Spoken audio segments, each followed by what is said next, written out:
Hello and very good morning to all my dear students. Dear students, आपण पाहूया 12वीचे unit number 5 that is the electrochemistry आणि आजचा आपला टॉपिक आहे variation of molar conductivity with concentration. बघा आपण कंडक्टिव्हिटी पाहिली मागच्या लेक्चरला आणि मोलर कंडक्टिव्हिटी पाहिली आणि रिलेशन बिटवीन मोलर कंडक्टिव्हिटी आणि कंडक्टिव्हिटी सुद्धा पाहिली आहे. तर आजचा आपला टॉपिक आहे variation of molar conductivity with concentration. बघा रे कसं आहे की मोलर कंडक्टिव्हिटी आता हे बघा लक्षात घ्या दोन प्रकारचे इलेक्ट्रोलाइट्स असतात. स्ट्रॉंग इलेक्ट्रोलाइट्स असतात, वीक इलेक्ट्रोलाइट्स असतात. स्ट्रॉंग इलेक्ट्रोलाइट ते जे कम्प्लिटली डिसोसिएशन होईल त्यांचं आयोनायझेशन जे can conduct the electricity they can carry the charges. Weak इलेक्ट्रोलाइटचं डिसोसिएशन वीकली होते आणि वीक इलेक्ट्रोलाइटचं डिसोसिएशन वीकली झाल्यामुळे त्याचं डिसोसिएशन पूर्ण होत नाही. नियर अबाउट समजून घ्या 10-5-20% जवळपास होते 100 आउट ऑफ. त्यामुळे त्याची चार्ज कॅरिंग कॅपॅसिटी सुद्धा वीक असते. तर बघा मोलर कंडक्टिव्हिटी स्ट्रॉंग इलेक्ट्रोलाइटची आणि वीक इलेक्ट्रोलाइटची विथ रिस्पेक्ट टू कॉन्सन्ट्रेशन ही डिफरंट आहे. ठीक आहे, आपण स्ट्रॉंग इलेक्ट्रोलाइट बद्दल बोलू शकतो. नव कसं आहे स्ट्रॉंग इलेक्ट्रोलाइट म्हणजे काय आपण तर पाहिलं त्याचं डिसोसिएशन नियर अबाउट कम्प्लिटली होईल. 100 असेल तर 95-90च्या वर त्याचं डिसोसिएशन होते. त्यामुळे आयनायझेशन सगळ्यात जास्त होते, असोसिएशन होत नाही तर डिसोसिएशन होते. तर स्ट्रॉंग इलेक्ट्रोलाइट यामध्ये मोलर कंडक्टिव्हिटी बघा कसं बोलले आहे as the dilution increases at strong electrolyte or the strong इलेक्ट्रोलाइटचं जेवढं जास्त डायल्युशन होईल तेवढं त्याचं कंडक्टिव्हिटी वाढते. ठीक आहे, म्हणजे increase conductivity with dilution molar conductivity. ठीक, दुसरा गोष्ट अशी आहे का ते डायल्युशन जर तुम्ही करून राहिले सपोज जर का सोल्युशन 1 मोलरचं आहे किंवा 0.1 मोलरचं असेल तर याच्यात तुम्ही कॅपिटल घ्या.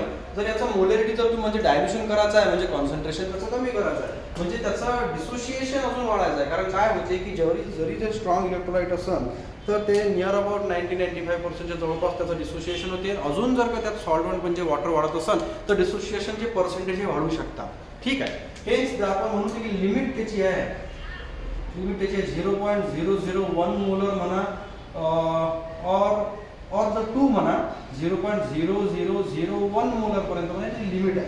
आता कसं आहे हे जर आपण बोललो आहे की त्याची conductivity with respect to dilution increase होऊन राहिली म्हणजे वाढून राहिली तर त्याची एक लिमिट असेल ना. असं तर नाही आहे का सोल्युशनमध्ये कितीही पाणी टाकू राहिलो आपण, कितीही जरी पाणी टाकलं तर मोलर कंडक्टिव्हिटी त्याची एक लेवलपर्यंत येईल. त्याच्या लेवलवर त्याची वाढणार नाही. म्हणजे ती लेवल जी राहील ना एक तर ते 0 कॉन्सन्ट्रेशन राहील और इनफायनाइट डायल्युशन राहील. आणि कोणतीही गोष्ट जर तुम्हाला खूप जास्त डायल्यूट करायची आहे तर ठीक आहे तुम्ही त्याच्यामध्ये वॉटर ऍड करा म्हणजे सॉल्व्हेंट ऍड करा, पण एक लेवल असते एक लिमिट असते तुम्ही कुठपर्यंत सॉल्व्हेंट ऍड करा आणि केलंही त्यानंतर तर कंडक्टिव्हिटी व्हॅल्यू त्याच्यापेक्षा जास्त येणार नाही कारण लिमिटिंग तुमच्या समोर आहे. हेच आपण असं म्हणू की 0 कॉन्सन्ट्रेशन और इन्फायनाइट डायल्युशन. जर का कंडक्टिव्हिटी याला आपण डिनोट करतो असं हा 0 आहे लॅम्बडा 0 हा capital lambda 0 molar conductivity at infinite dilution म्हणा और 0 कॉन्सन्ट्रेशन म्हणा बोथ आर द सेम. आता होते कसं फ्रेडरिच कोलब्रुक नावाचे शास्त्रज्ञ होते, त्यांनी सेव्हरल रिपीटेड या लेवलचे असेच आणि याशी रिलेटेडच एक्सपेरिमेंट केल्यानंतर एक स्वतःचं मत प्रदर्शित केलं. ते असं होतं according to Friedrich Kohlrausch the molar conductivity of an strong electrolyte varies linearly with respect to its square root of its concentration. म्हणजे जर असं आहे according to Friedrich Kohlruss, now the molar conductivity at infinite dilution of 0 concentration minus a square root of c. Hey, according to Friedrich Kohlruss, see what is c? C is the concentration. What is a is the constant. What is lambda 0? O नहीं है तो 0 है. Lambda 0 is the molar conductivity at infinite dilution of 0 concentration and what is lambda is the molar conductivity. मग आता असं आहे की जसं आपण समजा जर का प्लॉट केला ग्राफ प्लॉट केला इथं जर आपण केलं स्क्वेअर रूट ऑफ सी म्हणजे कॉन्सन्ट्रेशन इथं केलं आपण मोलर कंडक्टिव्हिटी तर जर with respect to molar conductivity so square root of C हे लिनियर ग्राफ आहे का सरळ रेषेत येतो तो हा असा ग्राफ आहे. हा झाला स्ट्रॉंग इलेक्ट्रोलाइटचा म्हणजे with respect to molar conductivity the square root of C चा जो ग्राफ आहे तो स्ट्रेट लाईन म्हणजेच लिनियरली. आता हे झाली स्ट्रॉंग इलेक्ट्रोलाइटची गोष्ट. त्याची सरळ व्हॅल्यू आहे जेवढी विथ रिस्पेक्ट टू ही स्क्वेअर रूटची जी व्हॅल्यू राहील तीच त्या विथ रिस्पेक्ट टू लॅम्बडाची व्हॅल्यू राहील. पण आता वीक इलेक्ट्रोलाइटच्या वेळेमध्ये कसं, वीक इलेक्ट्रोलाइटची सुद्धा कंडक्टिव्हिटी इन्क्रीज होते विथ रिस्पेक्ट टू इन्क्रीज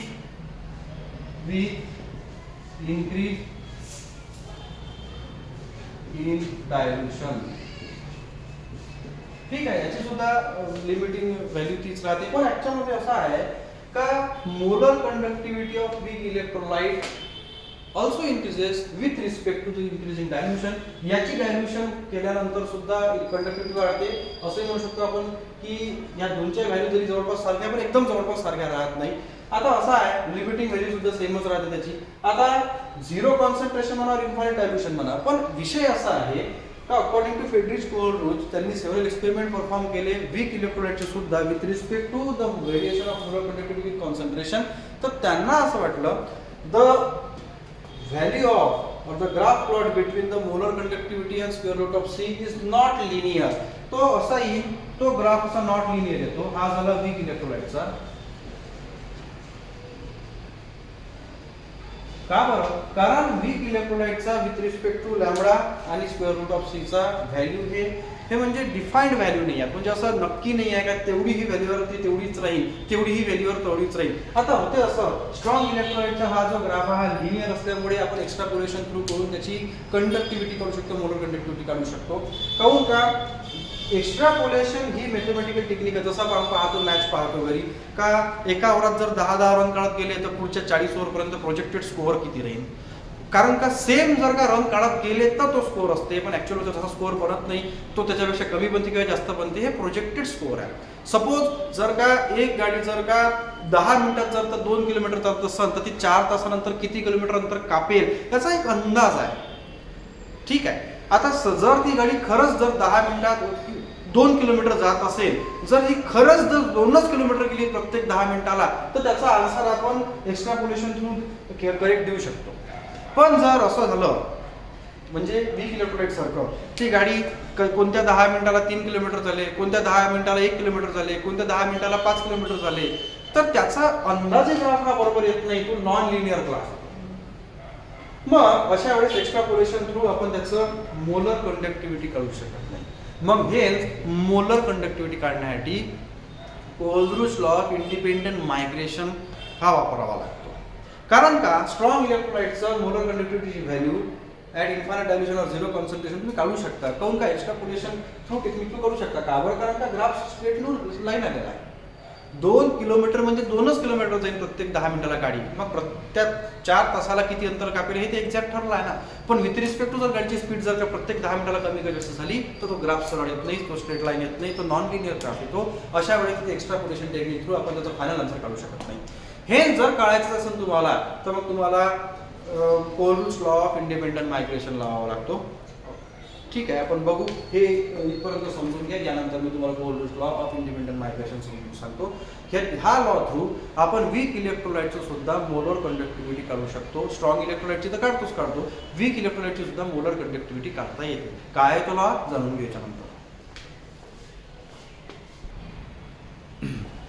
आता पाहू आपण कोलब्रुच लॉ ऑफ इंडिपेंडंट मायग्रेशन. कोलब्रुच हे सायंटिस्टचं नाव आहे. आणि ह्या इंडिपेंडंट मायग्रेशन, इंडिपेंडंट म्हणजे स्वतंत्र, मायग्रेशन म्हणजे फिरणे, कशाचं? आयन्सचं. हे बघू आपण. आता कशासाठी कोलब्रुच लॉ ऑफ इंडिपेंडंट मायग्रेशन पाहावं लागतं बेटा? कारण वीक इलेक्ट्रोलाइटचं molar concentration, molar conductivity simple वेनं निघत नाही, एक्स्ट्रापोलेशन थ्रू निघत नाही, जसं स्ट्रॉंग इलेक्ट्रोलाइटचं निघते.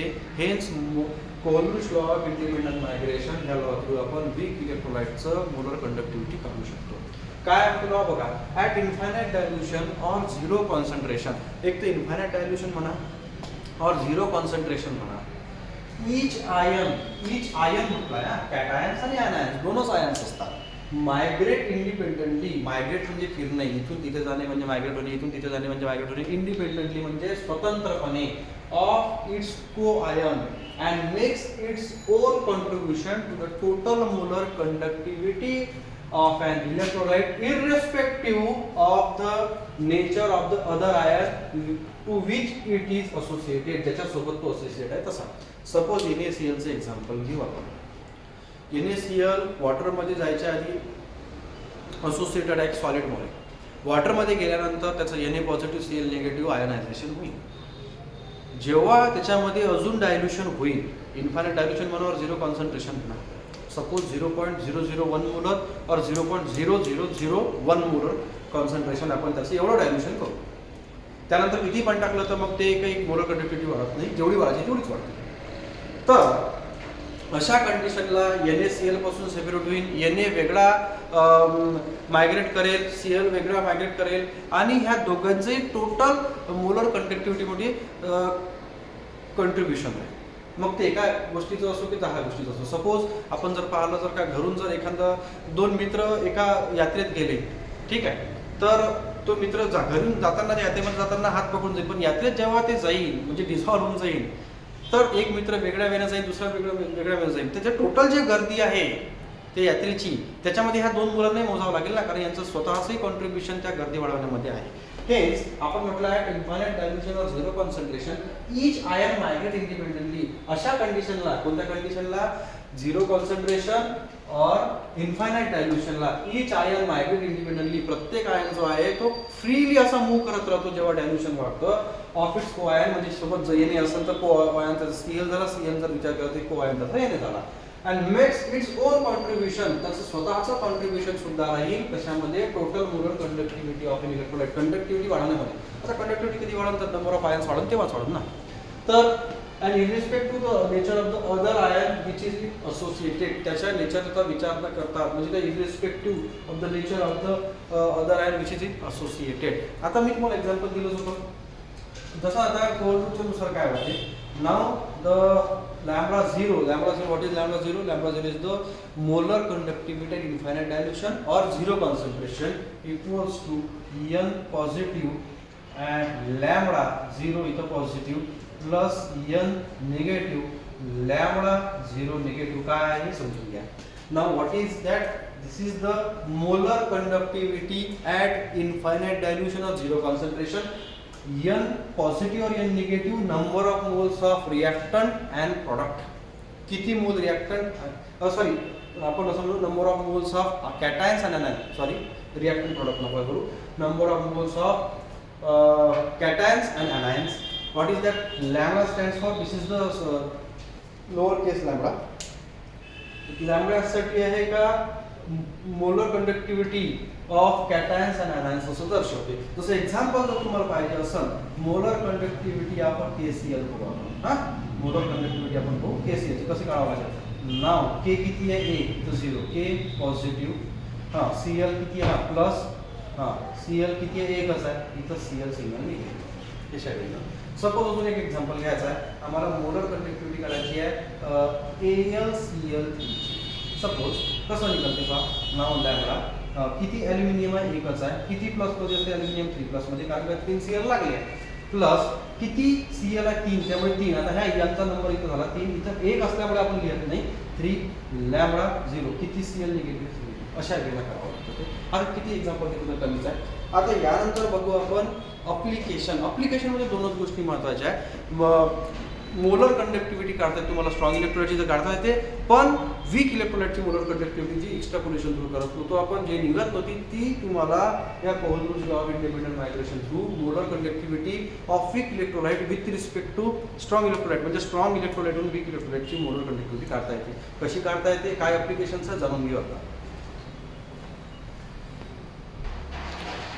आता बघू ॲप्लिकेशन्स ऑफ कोहलरूज लॉ. याचे 2 ॲप्लिकेशन्स मेनली बोलले गेलेले आहेत आणि 1 मार्काला 2 ॲप्लिकेशन्स असते. और एक कोणतेही ॲप्लिकेशनला इलॅबोरेट करण्यासाठी 1 मार्क आहे, किंवा 2 मार्काला 2 ॲप्लिकेशन्स विचारतात विथ रिस्पेक्ट टू एक्झाम्पल्स. आणि यानंतर आपण एक्झाम्पल नंतर आपण काही प्रॉब्लेम्स पाहू. ठीक आहे. बघा ॲप्लिकेशन्स ऑफ कोहलरूज लॉ आपण जसं बोललो आहे. The theory can be use, म्हणजे थेरी म्हणजे Kohlrausch law can be use to calculate the molar conductivities of an electrolyte at 0 concentration और इन्फायनाइट डायल्युशन. इन्फायनाइट डायल्युशन असो इलेक्ट्रोलाइटचं और 0 कॉन्सन्ट्रेशन असो, त्या दोघांचंही किंवा कशाचंही इलेक्ट्रोलाइटचं मोलर कंडक्टिव्हिटी व्हॅल्यू तुम्हाला काढता येते. एक्झाम्पल आपण जर पाहिलं, जसं मोलर कंडक्टिव्हिटी ऑफ, जसं आपण पाहिलं आहे KClच्या आधी पाहिलं आहे, तसं होईल ते molar conductivity K positive plus lambda 0 Cl negative. जर अजून एक एक्झाम्पल पाहिलं आहे, एक्झाम्पल जर सेकंड पाहत असाल, एक्झाम्पल फर्स्ट, जसं मोलर कंडक्टिव्हिटी आहे ethane dilution 0 concentration of BaOH/2 समजा हा आहे, कसं करा नाव लॅबा 0 इथं काय BA ॲज 2 पॉझिटिव्ह प्लस किती OH आहे 2 लॅबा OH सिंगल निगेटिव्ह. आता काय by knowing the values of molar conductivities of cations and anion, the molar conductivity of infinite dilution of 0 concentration of BaOH/2 barium hydroxide can be calculated. Now second application, it is helpful to calculate the molar conductivity at infinite dilution of 0 concentration values of weak electrolyte. जो weak electrolyte ची value आपण extrapolation through काढून शकत ती आता काढता कशी काढता येते त्याचं काय एक्झाम्पल सांगतो मी. फ्रॉम स्ट्रॉंग इलेक्ट्रोलाइट म्हणजे वीक इलेक्ट्रोलाइटची मोलर कंडक्टिव्हिटी व्हॅल्यू सिम्पली निघत नाही, ते स्ट्रॉंग इलेक्ट्रोलाइटच्या मोलर कंडक्टिव्हिटी व्हॅल्यू कंपेअर करून काढावी लागते with respect to the Ohm's law. नाव बघा जसं एक्झाम्पल जर आहे, सपोज जर तुम्हाला म्हटलं त्यांनी मोलर कंडक्टिव्हिटी व्हॅल्यू काढा CH3COOH. आता we know everyone know that acetic acid is a weak electrolyte. मग वीक इलेक्ट्रोलाइटचं मोलर कंडक्टिव्हिटी व्हॅल्यू कशी काढायची त्यासाठी डाटा दिलेला आहे तुम्हाला. सपोज की तुम्हाला HCl CH3COONA सोडियम ॲसिटेट आणि NaCl या स्ट्रॉंग इलेक्ट्रोलाइट वरून वीक इलेक्ट्रोलाइटचा molar conductivity value infinite dilution of 0 concentration काढा. हे बघा HCl सुद्धा स्ट्रॉंग इलेक्ट्रोलाइट आहे, हा तो सॉल्ट आहे त्यामुळे स्ट्रॉंग इलेक्ट्रोलाइट झाला, आणि NaCl या सॉल्ट आहे त्यामुळे स्ट्रॉंग इलेक्ट्रोलाइट झाला. बघा कसं असते नाव एक लक्षात घ्यायचं, ज्याची तुम्हाला electrolyte sorry molar conductivity value electrolyte 0 concentration और इन्फायनाइट डायल्युशन काढायची आहे त्याची सिम्पली रिएक्शन. आता त्यांनी म्हटलं याचं मोलर कंडक्टिव्हिटी व्हॅल्यू मला काढायची इन्फायनाइट डायल्युशनची. सगळ्यात पहिले याला कसं तयार करायचं, ह्या तीनपैकी कोणते दोन लागेल एक मायनस जाईल हे पहिले पाहावं लागेल. सपोज आता ॲसिटिक ॲसिड कसा तयार होते ह्या दोघांपासून, मला काय करावं लागेल CH3COONA प्लस HCl एकमेकांसोबत रिॲक्ट करावं लागेल. हे असं होते का बघू आपण.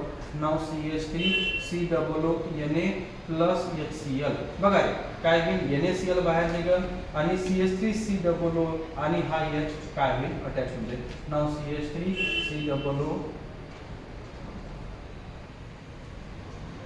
CH3COOH प्लस NaCl झाला बाहेर, म्हणजे NaCl बाहेर निघाला त्यामुळे आपण त्याला म्हणू का तो मायनस मध्ये. मग अशा वेळेस कसं करावं लागतं. नाव बघा भेटली तुम्हाला रिएक्शन, सगळ्यात पहिले रिएक्शन तयार करायची. ते रिएक्शन तयार केली का समजायचं जो साईड प्रॉडक्ट आहे त्याला मायनस करायचं, बाकीला प्लस करायचं. बघा molar conductivity infinite dilution 0 concentration of CH3COONA plus molar conductivity infinite dilution of 0 concentration of HCl. आता बाहेर पण निघालं NaCl मायनस, इथं मायनस लिहायचं. Molar conductivity infinite dilution of 0 concentration of NaCl. सरळ आहे. आता बघा ही व्हॅल्यू तुम्हाला काढायची, कशी काढावं लागेल बघा. नाव याचं तुम्ही जर का पाहाल तर with respect to Ohm's law काय होईल. नाव lambda CH3COO negative plus lambda Na positive याचं डिसोसिएशन आहे. ठीक. नाव सेकंड आपण HCl जर विचार केला तर काय होईल रे, इथं प्लस लाईन ही पहिली टर्म याची, सेकंड टर्म इथं लिहितो. नाव lambda H positive plus lambda Cl single negative, इथं सेकंड टर्म. आता इथं मायनस आहे त्यामुळे मायनस ही सेकंड टर्म झाली. थर्ड काय नाव लॅम्बडा इथं Na पॉझिटिव्ह आणि इथं आता मायनस लागून जर मायनस साईन लागल्यामुळे इथं प्लस करायचं नाही, इथं चुकतात विद्यार्थी, आणि इथं Cl सिंगल निगेटिव्ह. आता बघा सारखे सारखे कोणती आहे बघा. Na कटला या Na सोबत, असं काढू शकतो तुम्ही पेन्सिलनं. Cl गेला या Cl सोबत, मग काय राहिला हा H हा Cl. हेच विथ रिस्पेक्ट टू या स्ट्रॉंग इलेक्ट्रॉन वीक इलेक्ट्रोलाइटची व्हॅल्यू निघते. हेच आता याचं जर इलॅबोरेशन तुम्ही केलं तर हे असं होईल. नाव CH3COO निगेटिव्ह प्लस काय हा H positive lambda H positive, म्हणजेच ते असं होईल. याला असंही म्हटलं तरी चालेल. नाव CH3COOH दिस इज. आता काय होते याची व्हॅल्यू काढून घ्या तुम्ही, मोलर कंडक्टिव्हिटीची याची व्हॅल्यू काढून घ्या, दोन्ही याच्या प्लस करा, तुम्हाला वीक इलेक्ट्रोलाइटची मोलर कंडक्टिव्हिटी व्हॅल्यू निघते, जी एक्स्ट्रापोलेशन टेक्निक नंतर निघत. This is the most important applications with respect to Coleridge law to find out the molar conductivities of strong. तो निघतेच निघते but weak electrolyte from the strong electrolyte. त्यानंतर मी example घेतो ना, आजचा topic संपवतो. ठीक आहे, याच्यानंतर आपण एक्झाम्पल पाहू. बघा प्रॉब्लेम आपल्या समोर with respect to Kohlrausch law. आता इथे सुद्धा आपल्याला काय करायचं आहे, AgI हा वीक इलेक्ट्रोलाइट आहे, याची मोलर कंडक्टिव्हिटी आहे इन्फायनाइट झिरो डायल्यूशन और झिरो कॉन्सन्ट्रेशन काढायची आहे. आपल्याला डाटा दिलेला आहे, Na स्ट्रॉंग इलेक्ट्रोलाइट आहे, AgNO3 स्ट्रॉंग इलेक्ट्रोलाइट आहे, NaNO3 स्ट्रॉंग इलेक्ट्रोलाइट आहे. त्याच्या मोलर कंडक्टिव्हिटीचे इन्फायनाइट डायल्यूशन और झिरो कॉन्सन्ट्रेशनची व्हॅल्यू दिलेली आहे, ओहम इनवर्स, सेंटीमीटर स्क्वेअर आणि मोल इनवर्स. तर बघा रे काय म्हणते, calculate the molar conductivity of AgI. AgI ची मोलर कंडक्टिव्हिटी काढायची आहे ॲट इन्फायनाइट डायल्यूशन और झिरो कॉन्सन्ट्रेशन. जर तुम्हाला molar conductivity is at zero concentration of strong electrolyte NaI, AgNO3 आणि NaNO3 दिली असेल तर कशी काढा. आता बघा रे, जसं आपण पाहिलं एक्स्ट्रापोलेशन टेक्निक थ्रू आपण वीक इलेक्ट्रोलाइटचं मोलर कंडक्टिव्हिटी काढू शकत नाही. सोल्युशन काय, सोल्युशन हे आहे, मी तुम्हाला पहिले सांगितलं आहे. सपोज तुम्हाला AgI ची मोलर कंडक्टिव्हिटी काढायला सांगितलं तर AgI ची तयार व्हायची रिएक्शन ह्या सगळ्यांपासून काढून घ्यायची. म्हणजे आपल्याला तुम्हाला तयार काय करायचं आहे, AgI. जर AgI तयार करायचं आहे तर दोन कोणतरी प्लस होईल, एक मायनस होईल. बघा रे, Ag काढायचा म्हणजे असा शोधायचा Ag असेल, हा AgNO3. समजा सपोज मी AgNO3 घेतला, AgNO3 घेतला प्लस लास्ट सोबत काय पाहिजे, आय पाहिजे. त्याच्यात आय कोणता, हा आहे काय नाही, हा आय का यस, म्हणजे NaI use rise to part Ag आणि आय बाहेर निघल प्लस NaNO3. म्हणजे बघा हा NO3 आणि हा Na बाहेर निघाल, AgI जो आहे तो एकमेकांसोबत काय होईल तो पडून लक्षात काय करायचं आहे, तुम्हाला ज्याची मोलर कंडक्टिव्हिटी व्हॅल्यू काढायची नाही त्या झिरो कॉन्सन्ट्रेशनवर और इन्फायनाइट डायल्यूशनवर AgI ची सपोज तर तुम्हाला स्ट्रॉंग इलेक्ट्रोलाइट आणि त्याची व्हॅल्यू दिलेला नाही, याच्यावरून त्याची कम्पेअर करावं लागतं. बघा तुम्हाला काय करायचं आहे, AgI. मग अशातला असा शोधा ज्याच्यात Ag असेल, कोणचा आहे हा, याची रिएक्शन लावा. कशासोबत, अजून त्यासोबत काय पाहिजे, आय. आता याच्यापैकी आय कोणाजवळ आहे, सेकंड याच्यामध्ये हा, मग हे प्लस हे आणि हे मायनस होईल. हेच ऍड 1 and 2 and -3 असं लिहावं लागेल. हेच मग आता असं राहील, नाव infinite molar conductivity zero concentration of AgI equals to काय काय प्लस मध्ये आहे, हा आता NaNO3 आणि NaI. सपोज आपण म्हणू काय, NaI प्लस AgNO3. AgNO3 पहिली लिहिला असता तरी काही फरक नसता पडला, 1 + 2 2 + 1 सारखंच होते. आणि मायनस काय निघाल त्यातलं, NaNO3. हेच आपण अशी या वेळेला सपोज जर का तुम्हाला फक्त जर रिएक्शन लिहायची असेल तर पहिले असं लिहू आपण, पहिले एक फॉर्मेशन करून घेऊ तयार आणि मायनस इथं करू आपण NaNO3. बघा आता विथ रिस्पेक्ट टू फॉर्म्युला काय, नाव molar conductivity with respect to zero concentration of AgI. हां काय होते म्हणते, नाव molar conductivity infinite dilution of NaI. Infinite dilution म्हणा और झिरो कॉन्सन्ट्रेशन म्हणा सारखंच असते बेटा, plus molar conductivity zero concentration AgNO3 आणि minus molar conductivity of NaNO3. Okay, हा मायनस घेतला. सगळ्यात पहिले रिएक्शन करा, रिएक्शन केली नाही की तुम्हाला पैसे येणार नाही. नाव याची व्हॅल्यू काढायची आहे. बघा रे या कसं राहील, नाव याचंच इलॅबोरेशन असं लॅम्बडा Na पॉझिटिव्ह हा आणि प्लस लॅम्बडा काय तर आय निगेटिव्ह. ठीक आहे, आय व्हेलचा आय आहे हा. हे झाली फर्स्ट टर्म. हे सेकंड अशी लिहितो प्लस हे प्लसचं जसच्या जसं प्लस खाली आणलं. नाव lambda Ag silver positive plus lambda NO3 single negative. इथं 0. आता ही टर्म झाली. आता ही टर्म मायनस मध्ये त्यामुळे इथं मी मायनस मिळेल, इकडे मायनसच राहील. हे असं नाव लॅम्बडा इथं Na पॉझिटिव्ह, इथं मायनस आहे, गडबड नको, इथं गडबड करतात थोडं. आणि इथं लॅम्बडा NO3 सिंगल निगेटिव्ह. पहा तुम्ही काय काय कट करा, पहा तुम्ही तुमच्यानुसारच आहे. हेच बघा तुम्हाला काय काय करायचं आहे, हा Na कटला, या Na सोबत गेला. हा इकडे काय NO3 कटला. मग आता राहिलं काय Ag आणि I. हेच मग याचा आन्सर तुम्हाला निघाला ना, हे प्लस मध्येच आहे ना. हेच lambda equals to Ag positive plus lambda काय झालं I निगेटिव्ह. याची व्हॅल्यू काढायची, कम्पेअर करायची. आता व्हॅल्यू दिलेली आहे तुम्हाला. सपोज आता ही व्हॅल्यू दिलेली आहे, आता याची व्हॅल्यू मी इथं लिहितो. NaI ची व्हॅल्यू किती दिली आहे बेटा, 126.9 काय ओहम इनवर्स सेंटीमीटर स्क्वेअर आणि मोल इनवर्स प्लस AgNO3 ची व्हॅल्यू काय दिलेली आहे 133.4 ओहम इनवर्स सेंटीमीटर स्क्वेअर आणि मोल इनवर्स. आता हे व्हॅल्यू मायनस मध्ये आहे कारण की हा मायनस टाकला ना आपण. Minus 121.5 ohm inverse centimetre square आणि मोल इनवर्स. ठीक आहे, तर यानुसार एक सेकंड.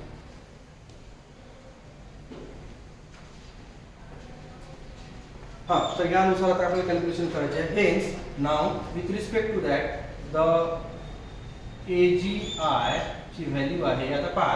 हे काय करायचं आहे, हे प्लस करावं लागेल. तर यानुसार ते कर. एक सेकंड, सॉरी थोडं बोलवलं त्यामुळे मी गेलो होतो. हां, तर आपलं आन्सर असं आहे, AGI ची व्हॅल्यू काढायची आहे तुम्हाला. सरळ आहे. आता हे प्लस पण दिलेला आहे आणि हा एक मायनस पण दिलेला आहे. त्याच्यामध्ये आन्सर कसं येईल सरळ सरळ याचा याचा प्लस करायचा, याची व्हॅल्यू जी आहे ती मायनस करायची. 138.8 जे युनिट दिलेलं आहे ते ओहम इनव्हर्स सेंटीमीटर स्क्वेअर आणि मोल इनव्हर्स हे त्याचं आन्सर येते.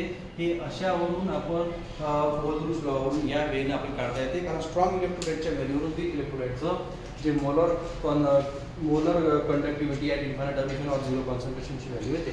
अशा वेळेला ते प्रॉब्लेम्स आहेत. असे एक्झाम्पल्स तुम्ही करून पहा. नाही आले तर मला विचारा. तर बेटा आजच्यासाठी एवढंच होतं. उद्या याच्या नंतरच्या टॉपिकमध्ये आपण भेटू. धन्यवाद.